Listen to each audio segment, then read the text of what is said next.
This is Terry White, author of the Better Minneapolis newsletter and podcast host.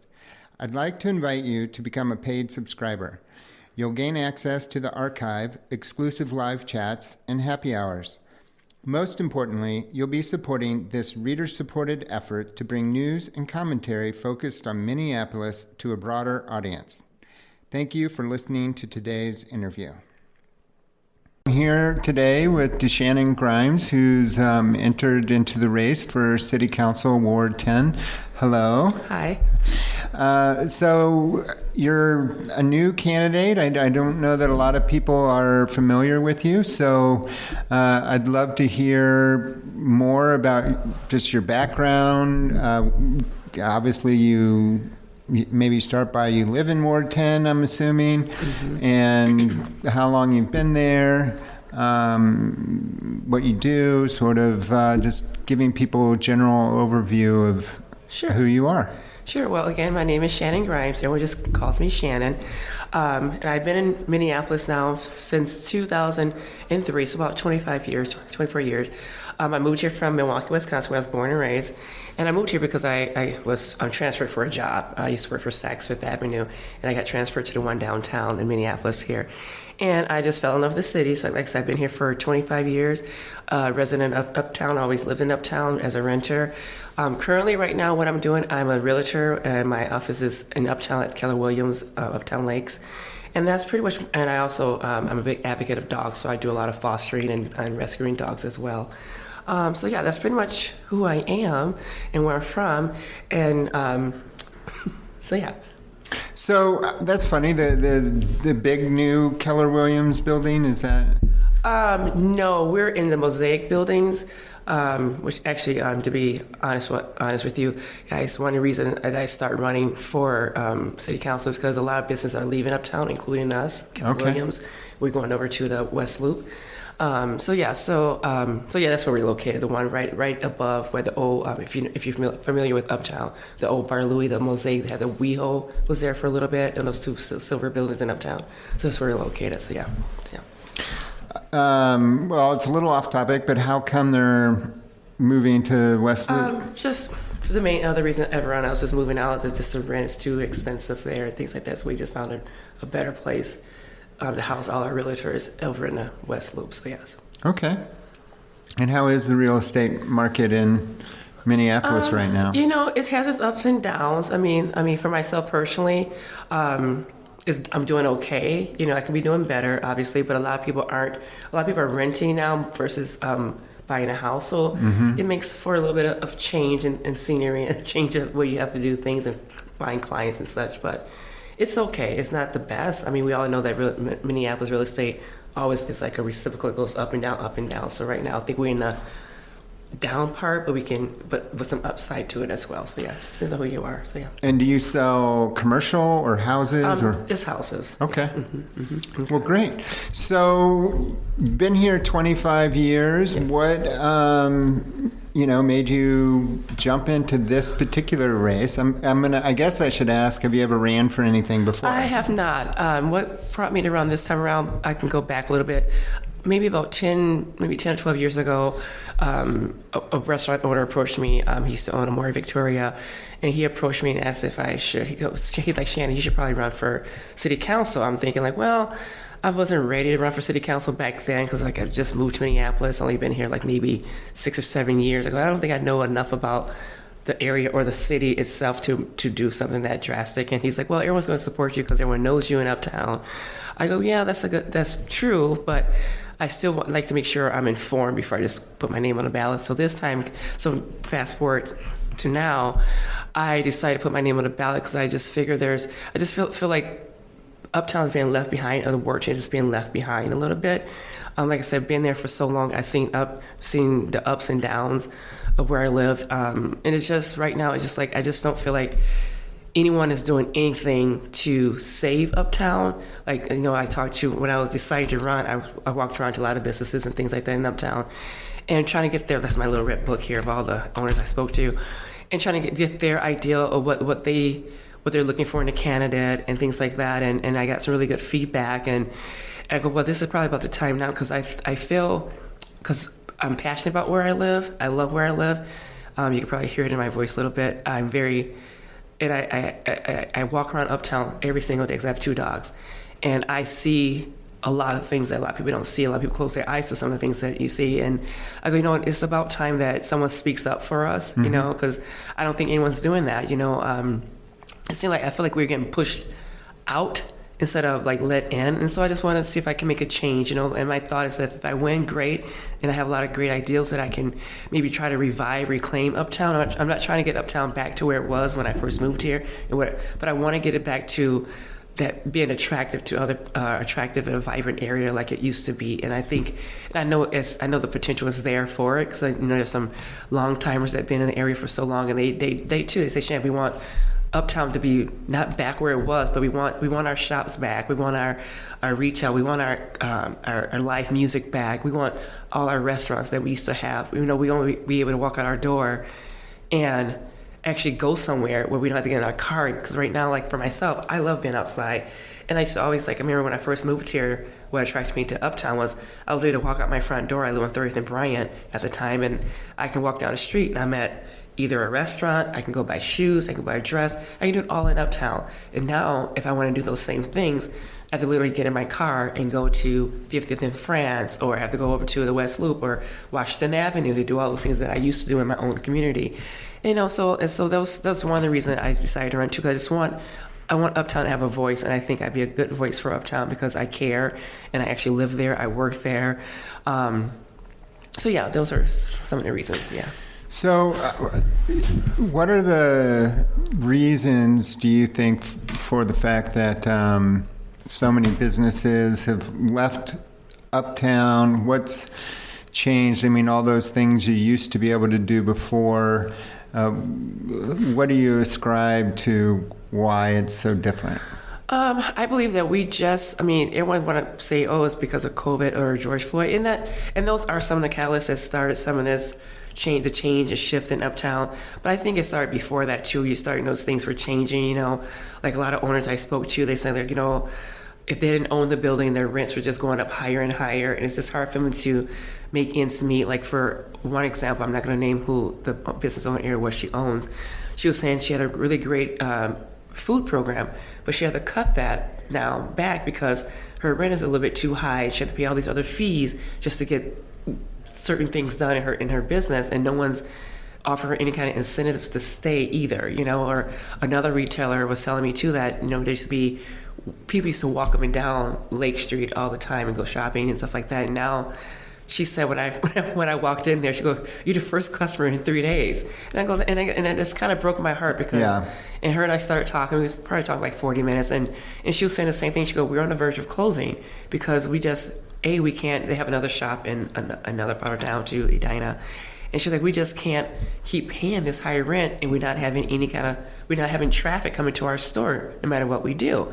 And she goes, "And we're just holding on by a bare string." And so that's some of the reasons that I feel that. And then Did they say why traffic has slowed down so much? Yeah, it's the parking, the reconstruction of some of the streets. There's not.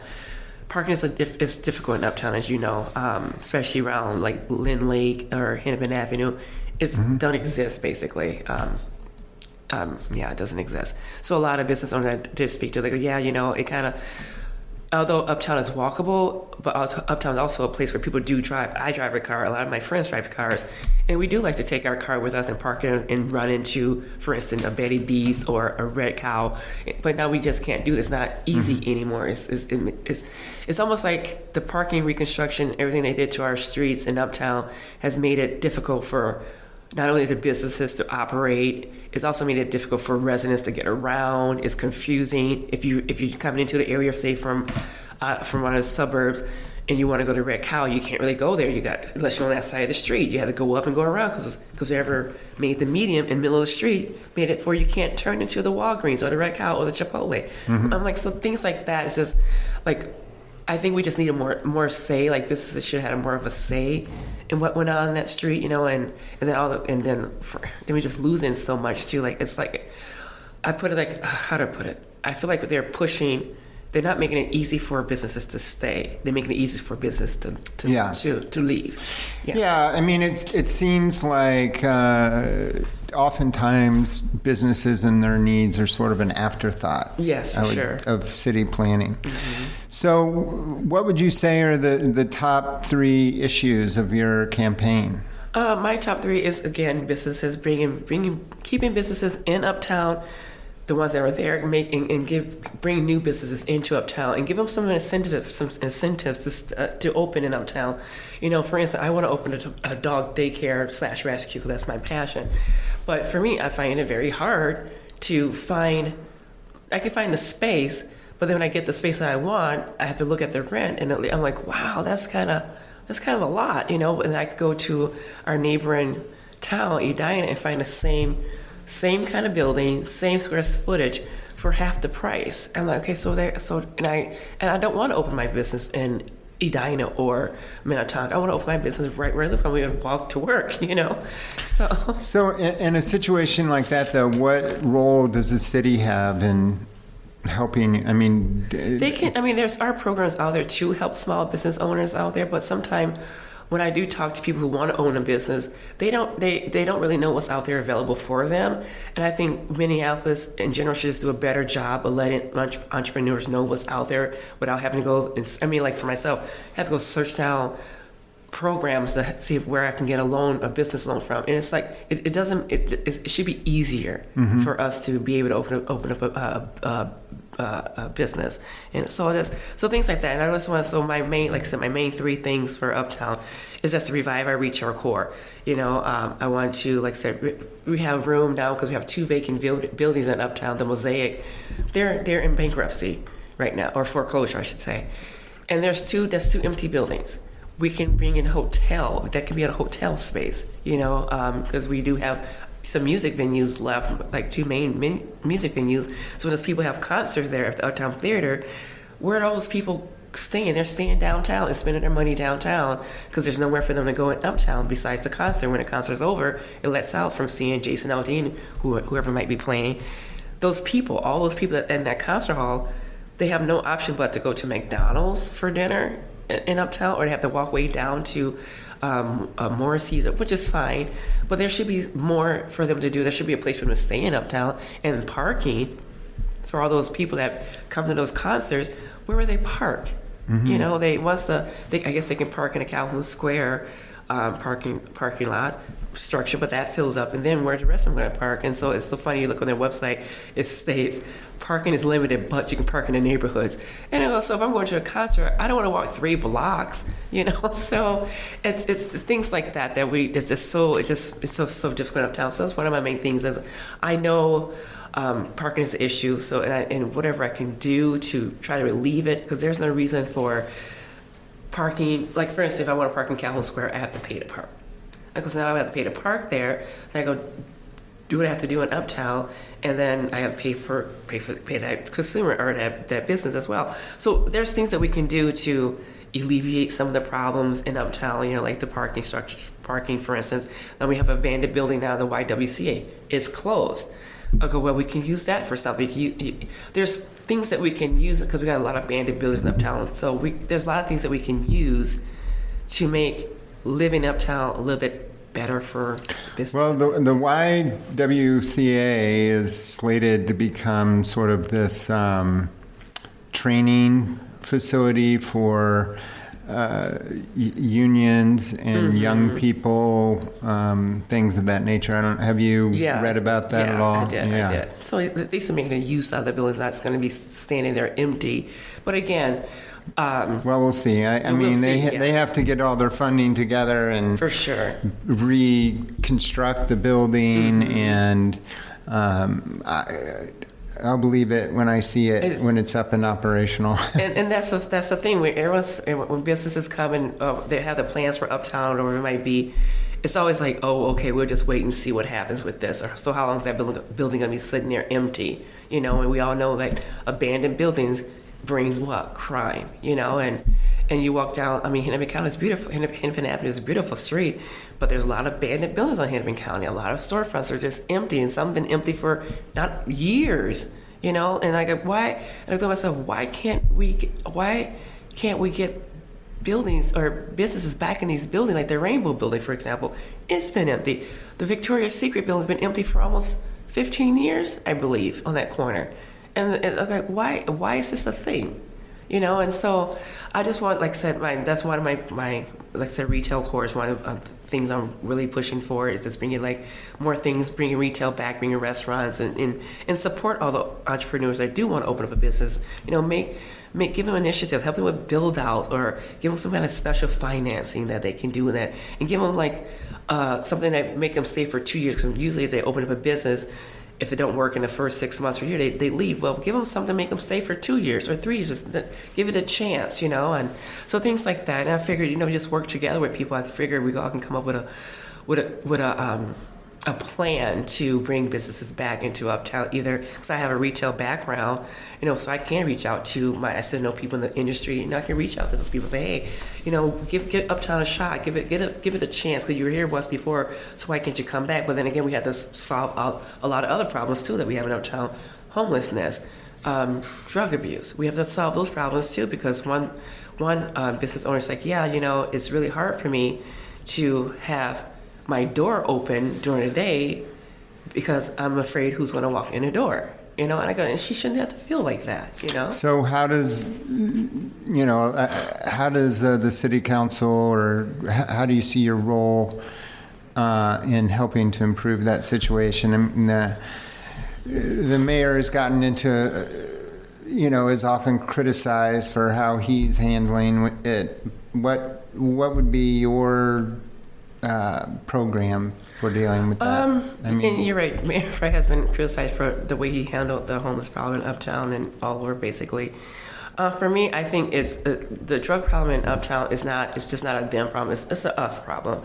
And I think as a community, we can come together to find a way to deal with this. If it's we just can't keep pushing people to this side of Uptown, and then they set up camp and you push them out. You can't keep doing that. We have to have some kind of either a place for them to go. I mean, like I said, we have a lot of abandoned buildings in Uptown. Why can't we turn some of those buildings into a safe haven for these people to go, for them to go to, instead of, like sometimes I wake up, even though I live in a nice apartment building, sometimes I wake up in the morning and there's like homeless people in the lobby, especially when it's cold. And I just let them be.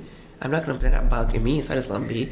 But there's got to be a place, if they choose to make Uptown their place to be unhoused, at least we can have something for them, some place for them to go. I know there's people say, there's a Salvation Army but things like that.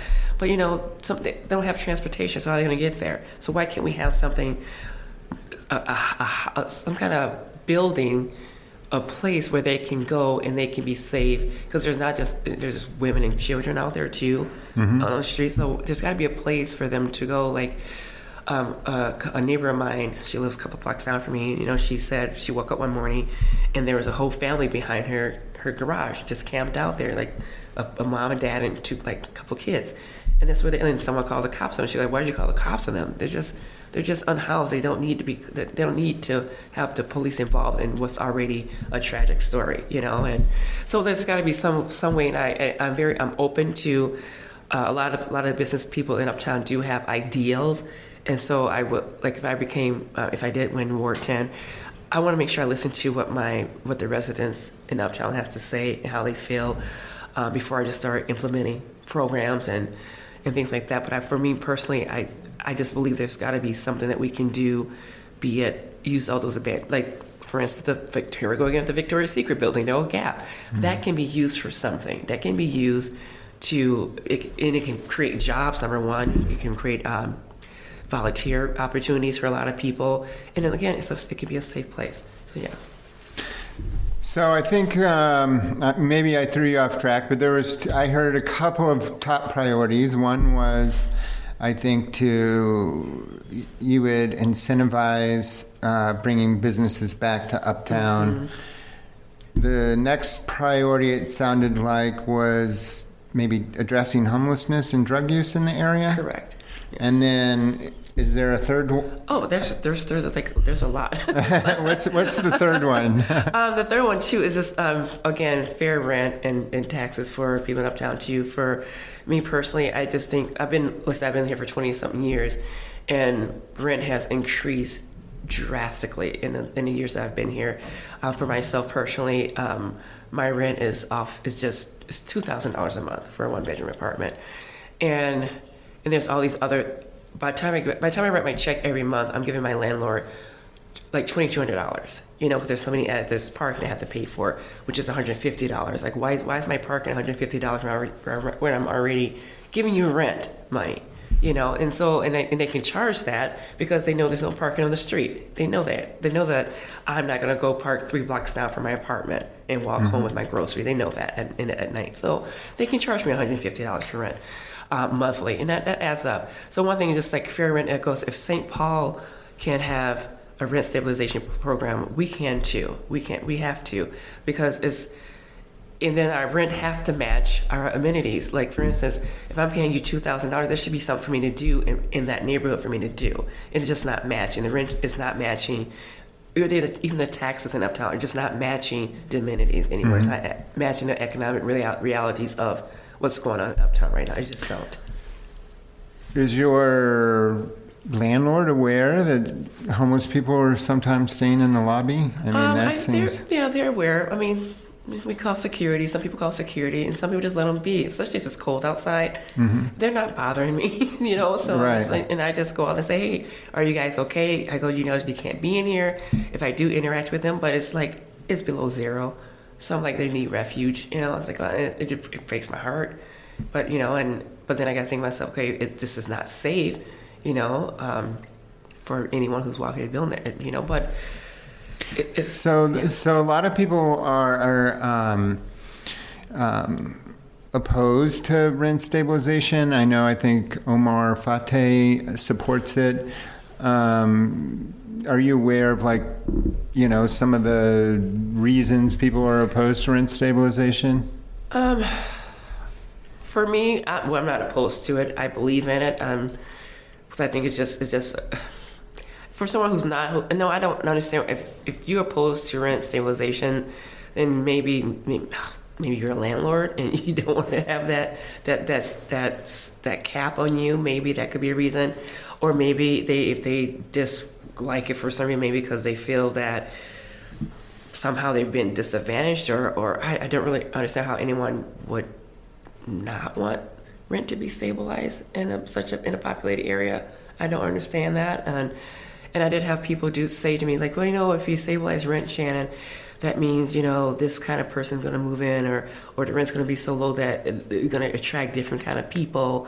I'm like, well, that's not really true, because even if I make $70,000 a year or versus someone who makes $40,000, doesn't mean that person is any less than you and I.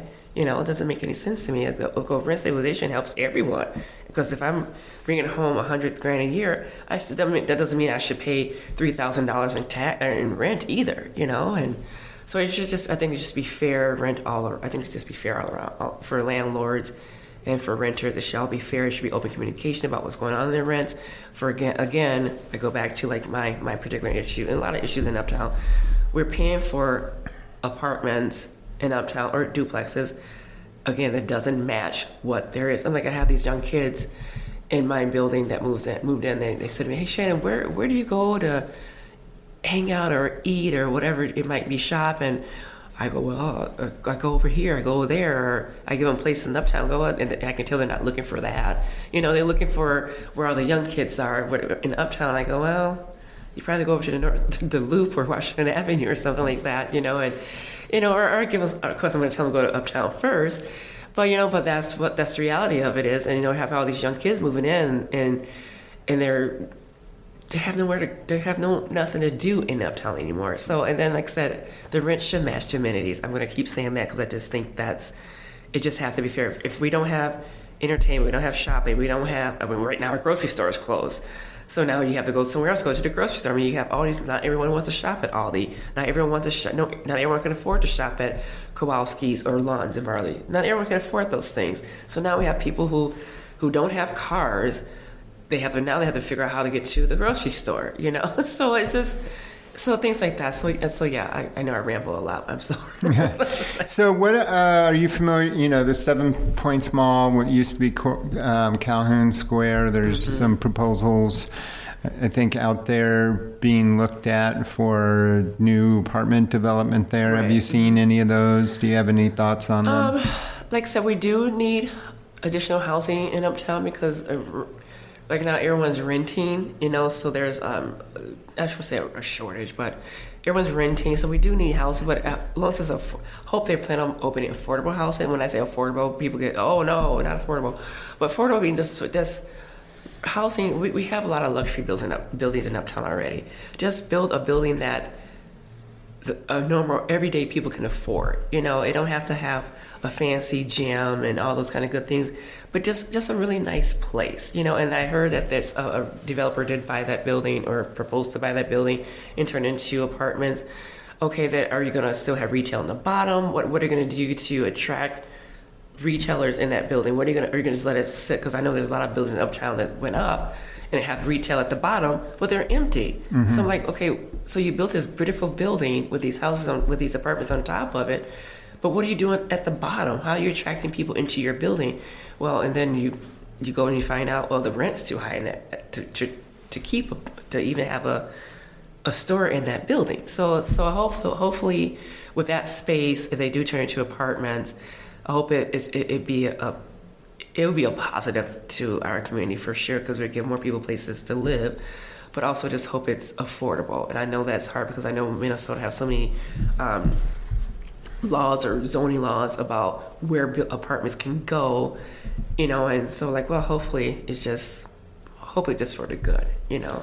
So on those places that are like in the bottom where maybe rent is people feel like rent's too high, how does the city change that? You know, it seems like there's just economic forces driving that. I mean, you had mentioned earlier, do they sort of create a program to help subsidize it for a couple of years, or are there other ideas that you have? Or and that's one of the things I would like to see, like I said, some kind of initiative, some kind of subsidy to get buildings or entrepreneurs, businesses into those buildings and keep them in there, and let it be like a 2-year lease, for example, and let them get a chance to see how they're, because your business, it might not do well the first couple of months or the first year, and then you just close. Well, give them some incentive to stay open for maybe 2 years, 3 years. Give them something to help them stay in that building, even if we're working with the landlord who owns that building. Like, hey, I have customer A, B, and C who wants to rent out your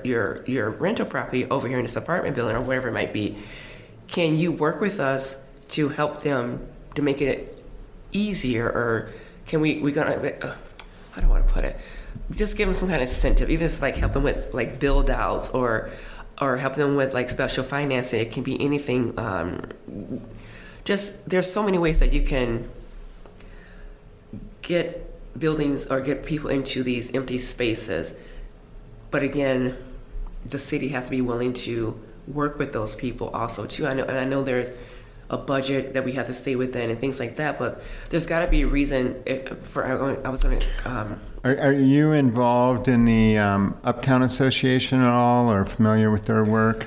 I am. I'm not involved in it, but I'm very familiar with their work, yes. Okay. I mean, one of the things that they have been promoting is the idea of a business improvement district. Is that, do you think that's a good idea, or? You know, when I read it and I had my thoughts on it, like again, if it's going to better Uptown and Ward 10, then I'm all for it. If it's going to prevent some businesses from not opening, then of course I have to kind of like second guess it. But for what my understanding is, it is a good way to give people incentive to be in Uptown, you know, to open businesses in Uptown. Because one of the reasons people don't open up in Uptown, they say, oh, open up a business in Uptown, that's ridiculous. You can't do that. It's gonna fail. It's not enough people, or not enough. It's too expensive. All these reasons people have not to open up, or they say that's foolish. So with this project, I hope that it'll put a positive light into Uptown and say, hey, yeah, come open your business here, you know, and you'll be supported. So yeah. Yeah, I mean, I think one of the real challenges is, you mentioned earlier about being the first customer to someone for 3 days, is that they need more people on the street, more customers,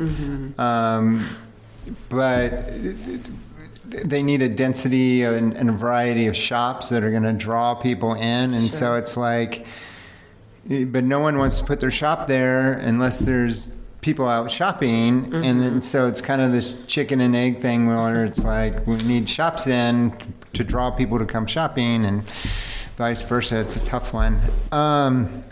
Ward 10 is bigger than just Uptown, though. Yes, I mean, it's obviously a hot topic, but I believe Whittier's in in part of South. Yep. Do you have any thoughts on sort of like just broader city issues? Because, obviously when you get in the council, you're voting for the entire city, not just your ward. But Right, for sure. Yeah, I do. I have a lot of issues, a lot of things that I feel that I'm passionate about for our city. And like I said, one thing is like the road construction. I mean, it happens all over, and I think sometimes things happen, and a lot of people don't get their say in it. So I would like moving, like for instance, they have the cameras going up on certain busy streets. And again, okay, I think that's a great program. Okay, great. Deter crime, whatever it might be. But then again, I'm sorry, going to always bring it back up to Whittier or to Ward 10. Well, we need those cameras too, because I live on DuPont Avenue, and sometimes I think it's a race going outside with people speeding up and down the street. How many dogs have been hit on my street? A lot from speeding cars. So things like that. Like if you're going to do something in one part of the city, then it should be in all the cities should be involved, because there's more than just bad or high traffic or bad traffic areas in the city. What about we got Lake Street and Hennepin? We need cameras on those streets too, because it's lawless over there pretty much. I mean, you got people speeding up and down the road and no one's doing anything about it, and then people know they can come to Uptown or Whittier or Ward 10 and pretty much do whatever they want to do. Because number one, we don't have I'm going to another topic here.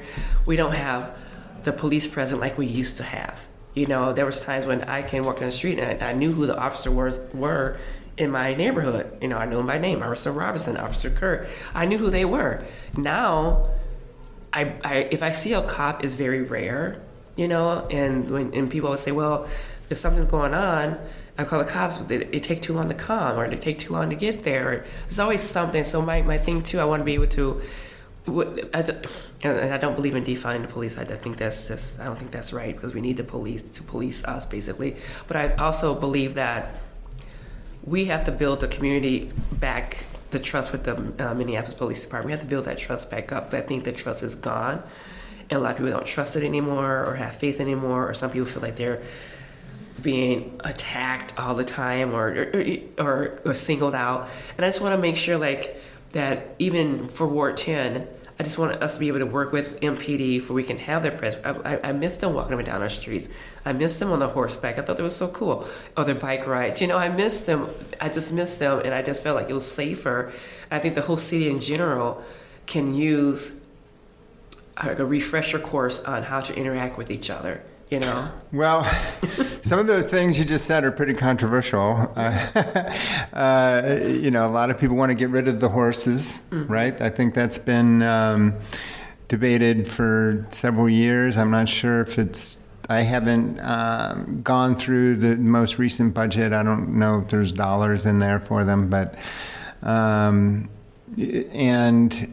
obviously there's mixed feelings about the police. If you live in those neighborhoods, Uptown, Whittier, and you feel a lack of the police presence, then you're probably want to see more police.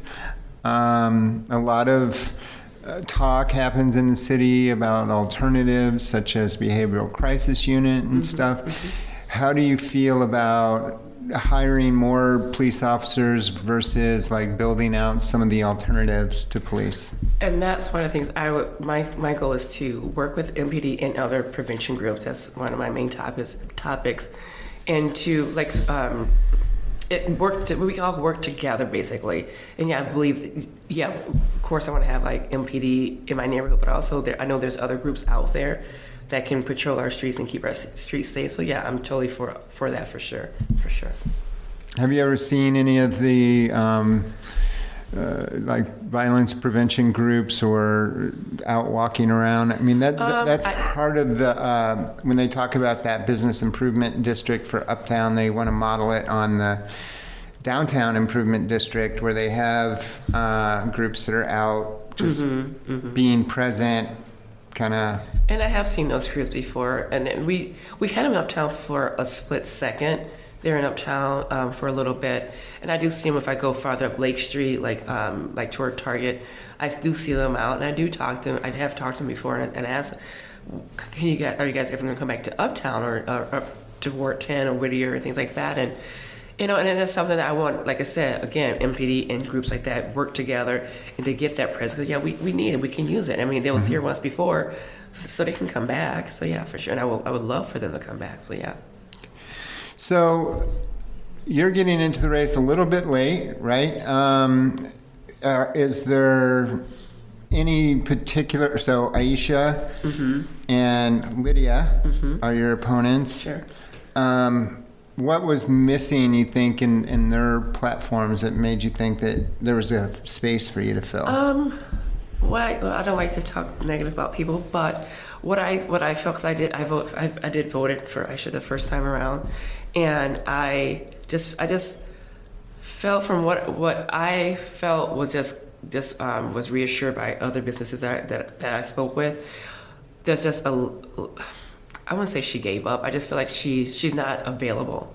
She's just not available. I talked to a couple of business owners in Uptown. I'm not going to name who they are, but they're just, when they reach out to her, she wasn't there or didn't return phone calls, and that's not what a city council member should be doing. I mean, I'm not saying you got to answer every single person's email, but you can at least get back to them and not like if not tomorrow, it can be within a timely manner, but just not to even recognize them at all is just kind of disheartening, and a lot of people didn't have a lot of nice things to say about the current council person. Which, well, I think what you did, walking around talking to the businesses.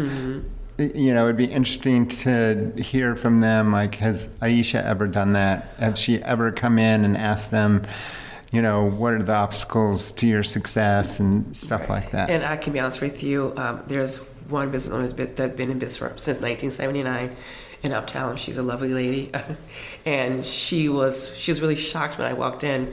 Not only because I'm always her customer, but I told her I was running for city council, and she's like, "Oh my God." And I started asking her things about what she needs, what she thinks lacking, what's going on with current people in leadership. And she said to me, she goes, "Shannon, not once have Aisha walked into my building, into my store, not once." And it's pretty much what a lot of the businesses in Uptown are saying. Like, we don't see our council member. Yeah, I mean, I think that's one of the main criticisms about her that I've heard is she's very focused on the groups that support her. Yes. And not really looking to, I don't know, support everyone in the ward and the businesses. It's really just very focused on specific groups. And that's one of the things too. When I decided to get in the race, I mean, it took me a long time because I want to make sure this is right. But then I realized that Uptown or Whittier, what Ward 10 needs someone that's going to think about, because there's so many people in Uptown, so many different groups, so many different cultures. You have to, when you are a leader of a ward such as Uptown, that's so diverse, you have to be for everyone. You just can't be your own you can't be elected into something and then only care about a handful of things or a handful of people. That's just not fair, because then you're leaving out the rest of the community. You're leaving out everyone else, and people want to feel like they're part of it. You live here, you pay rent here, you pay taxes here, and the person who's representing you should be representing you all as a whole. And you can still recognize everyone's differences, and you can have your special groups, but you still have to take on everyone. Everyone should matter. Everyone should have a voice, basically. And Lydia Millard, does she fit that bill, or? With her, like I said, I been doing my research, and I really when I did my research on her, because I decided, okay, either going for Aisha again or for someone else, or getting to race myself, and I don't see her being a strong leader for Uptown per se, because I don't know much about what she really wants to do. I mean, I heard her speak a couple of times, and nothing really settled with me. And I'm like, okay, well, that's just something like this is something that everyone says. I never really heard any solid initiatives, I guess, per se, from her. And when her volunteer did knock on my door, and I had some questions for him, and he couldn't really answer them. And I just like, okay, I just take your brochure. What were the questions that you asked? One of the main questions said, what are we going to do about drugs and homelessness, or out of house, walking in Uptown, because it's a big problem. Like I said, if I go outside my apartment at 6 a.m., I'm going to be faced with a lot of people who are on drugs, hanging out, which is, I don't want to sound like I'm angry at those people or anything like that, but what are we going to do about that? Because that's a real problem. I'm a single woman in Uptown, and I do have to go outside, obviously, and I want to feel comfortable. And I asked her, well, what are her ideas about that? And he's like, okay, well, and he said something to me weird, or he just didn't answer the question. And then I asked him another question. I go, what are we going to do about the abandoned buildings uptown and the crime in Uptown? What are we going to do? How are we going to bring businesses back to Uptown? And he mentioned something like she had a plan for bringing 10 businesses in at a time or something like that. I go, oh, how's that going to happen? And what's the plan for that? And then he just gave me the brochure. He went to the next door. Well, I think that's. I mean, I can guess that's. I'll just say it sounds very familiar to kind of what the Uptown Association wants to do, which is bring in groups of businesses at one time, and to get what you were talking about, like more of that energy where people are coming to shop because there's multiple businesses and stuff. And the way I've heard it explained is that like if you have a mall, the mall owner can kind of choose the businesses so there's a nice mix, right? Sure. So it's not just all shoe stores, right? Like you want to curate what kind of shops are in there so that. And I don't know how you do it, but it seems like that they would like to do something like that in Uptown to try and get some energy. Yeah. So what is your election plan here? Are you going to be out walking door to door? Are you going to be having fundraisers? Like, what's next for you? Pretty much everything you said. A lot of my friends, I'm doing everything like for canvassing a lot. Like we're going out today after I leave here, actually, and just canvassing and door knocking, walking into businesses. I have friends right now. They're at my apartment because everything's been done for my home. So we're just doing the canvassing and just make sure that we're just out there and get my name out there and just standing in front of people, basically. Yeah. So do you have flyers and a website and stuff yet? And would you like to share your website? People can go visit you and find out more? Well, you can find me on Facebook. I have my Facebook is live. I'm DeShanneon for Ward 10 on Facebook. And then my email is info@DeShanneonforward10.com. And then my website is not up yet because I'm still working. The guy's still working on that. So I'll let them know that first soon enough. So yeah. Okay. Well, I'll put your website in the newsletter when I send this out. So, or at least the Facebook page. Is there any topic that we didn't cover today that you want to make sure that people know? No, I think we pretty much covered everything. Safer streets, reviving our retail core, fair rent, and tax policies. Yeah, I think we did everything. Resources for the homeless and drug addiction, and I think fair spending. Because a lot of spending is going on in our city, and for some reason, Uptown just seems not to get its fair share. So yeah. Well, great. Thank you for joining me today. Well, thank you for having me.